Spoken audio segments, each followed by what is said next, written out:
Hi everyone and welcome to my favorite poem video. The poem I chose was The Bustle in a House by Emily Dickinson. The Bustle in a House. The bustle in a house, the morning after death, is solemnest of industries enacted upon earth. The sweeping up the heart and putting love away, we shall not want to use again until eternity. So this poem doesn't follow a form or a rhyme scheme. You have words such as death, earth, away, and eternity that have the same, end rhyme. They each have like death and earth, and away and eternity have the Y's, the E, but they're not perfect rhymes, and it's only the ending that kind of rhymes.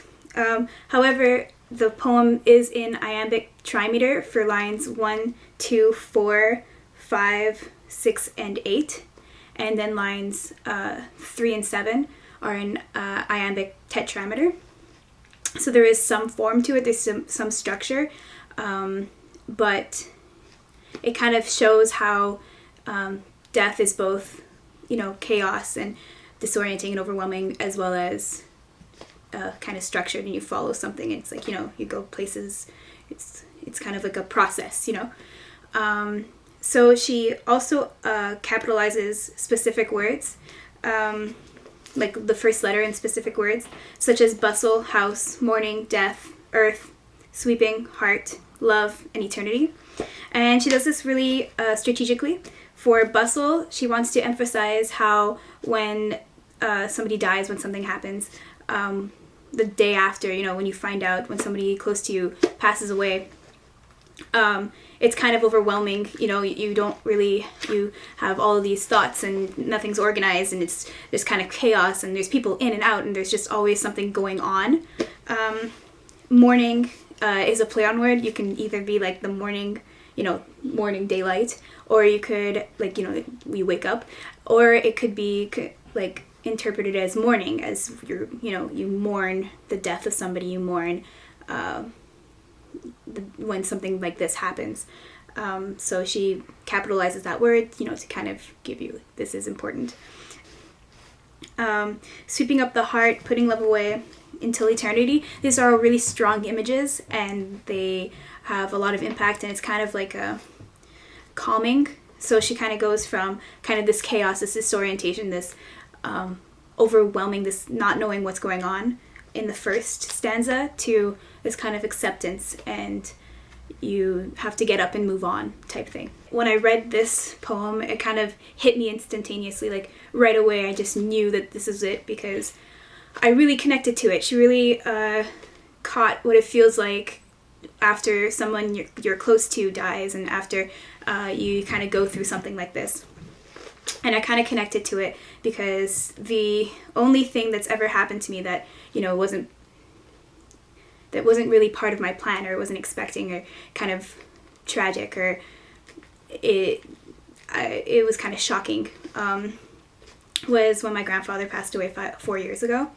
I still remember when I found out. I was at school and my mom came to pick me up, and she had picked me up early, but for some reason when the intercom told me that I had to go downstairs because I was going home, I just kind of knew. My heart kind of stopped, and that was the only moment of stillness that I had, because for the next week it was just constant go go go go go. I didn't have time to really sit down and process what had happened, because I was going to my grandmother's house, and in my grandmother's house everybody kept coming in and saying their condolences, and you had to sit there, and you had a bunch of people coming in, and you had to talk to people, and you're hugging people, and before you can even really let it sink in, or grieve for yourself, or mourn for yourself, you had this bustle, this frenzy, this flurry of people coming in. Then you go into the funeral home, and at the funeral home you had to sit on a line, and everybody came and hugged you and kissed you, and you didn't even know I'm hugging my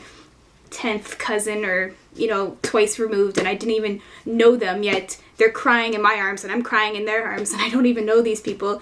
And it was just really, the emotions that I encountered were pretty overwhelming, and it was just kind of chaos for that week. It was just this week of kind of hell, and I never really got to except that there was no really stillness because I was always on the go and you're kind of bustling and everybody's trying to cope in their own way. And the way my grandmother coped was to just throw herself into housework or cooking, cleaning, and it was just kind of this huge, chaos. And I thought, like, am I ever going to be able to, like, take a moment and kind of breathe and get over this? But in the end, like the end of this poem, you do move on and you do kind of get over it. And it was really a sad time for me because I had never, like I said, experienced something like this. I had never had to go through death. I had never been to a funeral. I had never had someone close to me die. So I didn't know what to expect. I didn't know how to act. I kind of wanted to be that person who was strong and kind of like took care of my family, but unfortunately that wasn't the case. What was the case though, which is really reminiscent in the last stanza, sweeping up the heart and putting love away. I've never felt closer to my family in that moment. It was a really sad time, but at the same time, my cousins are older. They're like 10 years older than me. So I've always been kind of close to them, but like I never really had this closeness. And I just felt like even though there was all of this going on around me, I really had like a good support system at the same time. And they really helped me, pick my heart off the ground and put it away and, like finally accept it and kind of move on. And like I feel like we've grown it as a family too. I feel like we're closer than we were before.